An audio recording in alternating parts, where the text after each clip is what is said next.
Bonjour, Sarah Frachon. J'ai envie de traiter avec vous la jalousie. La jalousie maladive, la jalousie qui prend la tête complètement, qui fait que le comportement dérape, que ça devient totalement obsessionnel, on est dans la paranoïa, c'est-à-dire que c'est le besoin de demander en permanence à l'autre de justifier, d'expliquer, et encore, c'est jamais satisfaisant, évidemment. Alors, d'abord et avant tout, comme d'habitude, ce que je vais vous proposer, c'est de faire le tapping de démonstration pour traiter tous les obstacles que vous pouvez rencontrer à aller mieux. Du genre, je peux quand même pas aller mieux en tapotant, ça c'est pas possible, ou bien c'est vraiment ridicule cette méthode, je vois pas pourquoi ça marcherait, ça fait tellement longtemps que j'ai mal et je vois pas comment ça pourrait s'arranger. Donc ça c'est la première chose. Et puis quand vous avez fait ça, vous revenez me voir, vous prenez une feuille, un crayon, vous vous asseyez et vous notez sur une échelle de 10-10, maximum à 1 sur 10. À quel niveau de jalousie vous en êtes. Puisque là, on traite évidemment la jalousie du point de vue du jaloux et non pas du point de vue de celui qui subit la jalousie. Alors, comment ça se passe à l'intérieur de vous? Est-ce que c'est totalement obsédant, obsessionnel? Est-ce que les pensées tournent sans arrêt dans votre tête? Vous en avez mal à la tête, mal au ventre? Vous êtes pratiquement en crise d'angoisse tellement ça va pas bien? Ou bien est-ce que c'est beaucoup plus light que ça? Donc 10-10 c'est le maximum, 1 sur 10 c'est le minimum. Et où ça se passe dans votre corps? Voilà, vous notez ça tranquillement. Et puis on va démarrer. Donc, n'oubliez pas qu'en allant sur le site, vous allez trouver des tas de tappings qui vont vous parler par exemple du manque de confiance en soi, d'un rapport problématique avec les parents, peut-être d'un divorce dans la famille, peut-être de peurs très différentes, je suis timide,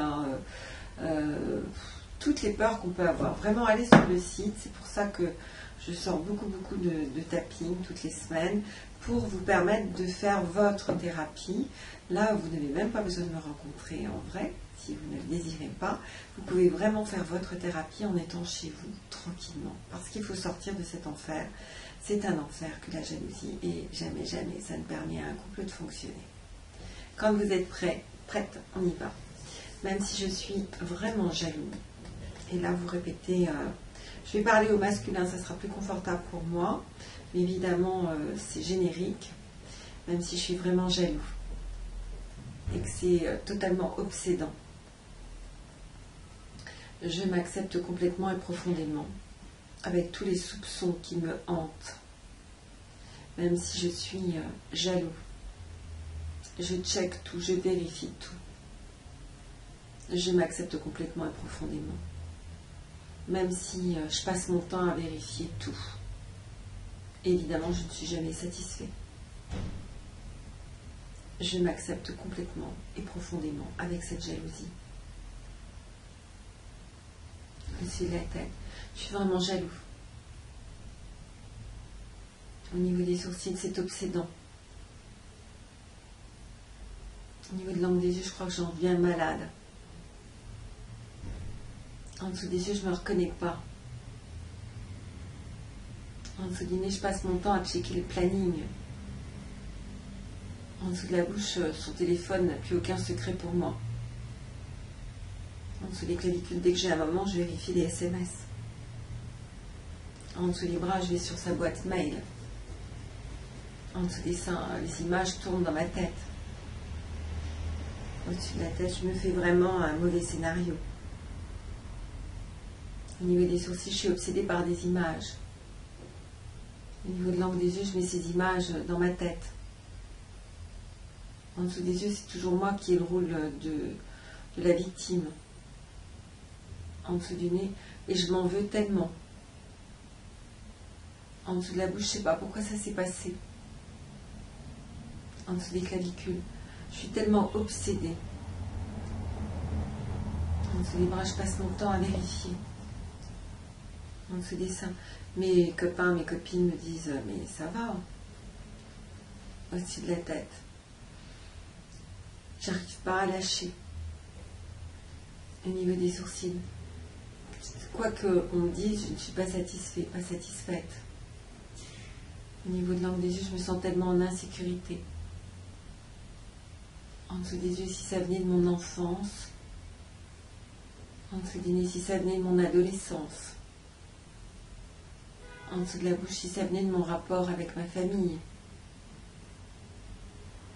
En dessous des clavicules. Si je pouvais envisager un travail sur moi. En dessous des bras, mais j'ai tellement peur. En dessous des seins, j'ai tellement peur d'être vue comme je suis. Au-dessus de la tête.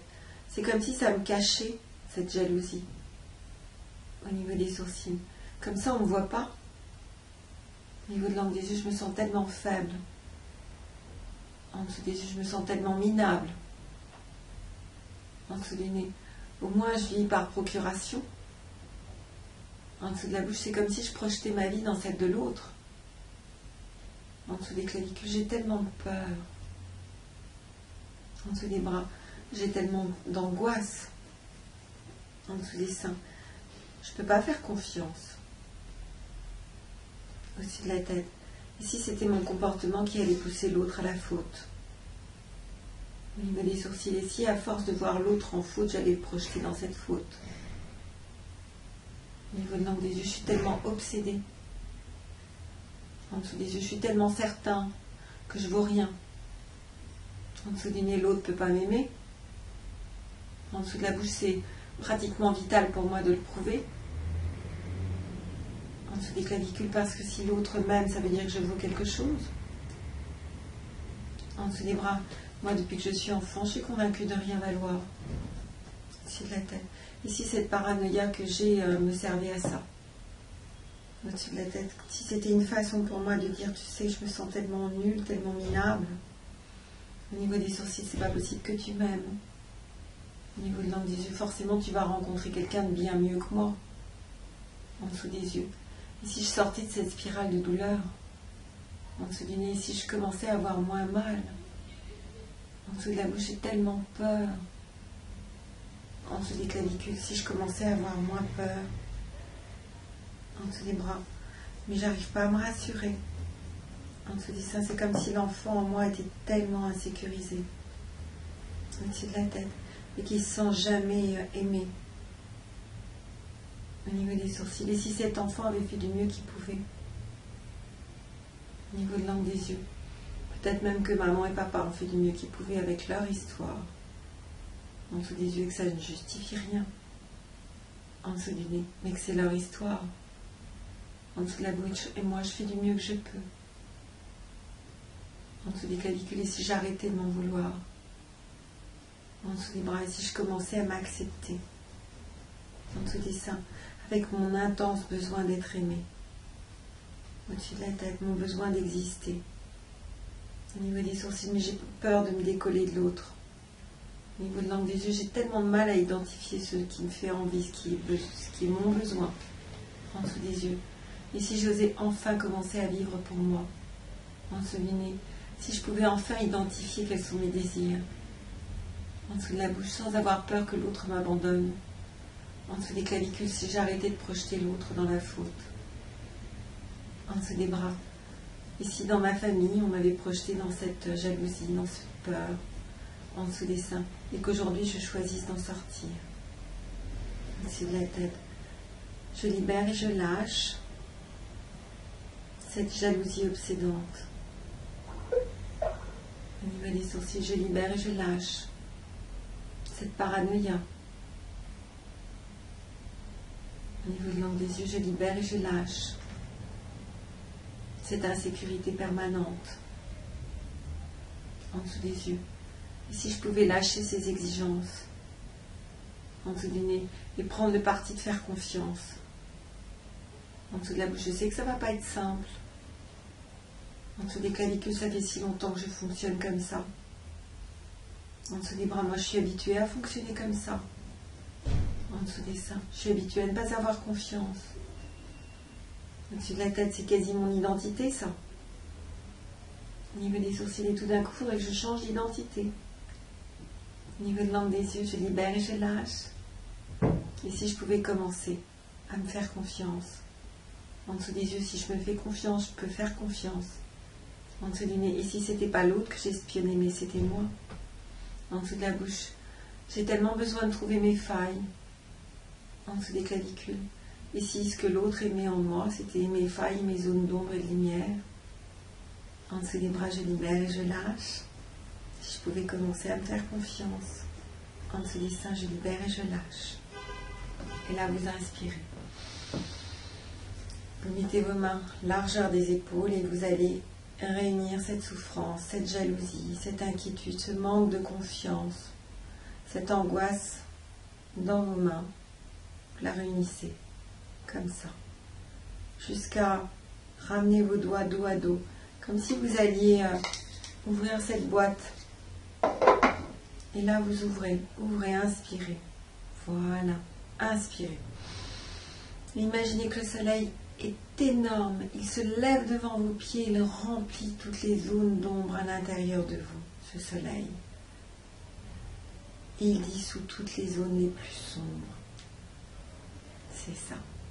Alors, c'est à vous de jouer. Reprenez votre feuille, regardez le chiffre, regardez ce qui a changé déjà et travaillez encore et encore sur votre inconscient. Et je vous promets, vous allez y arriver. À vous de jouer.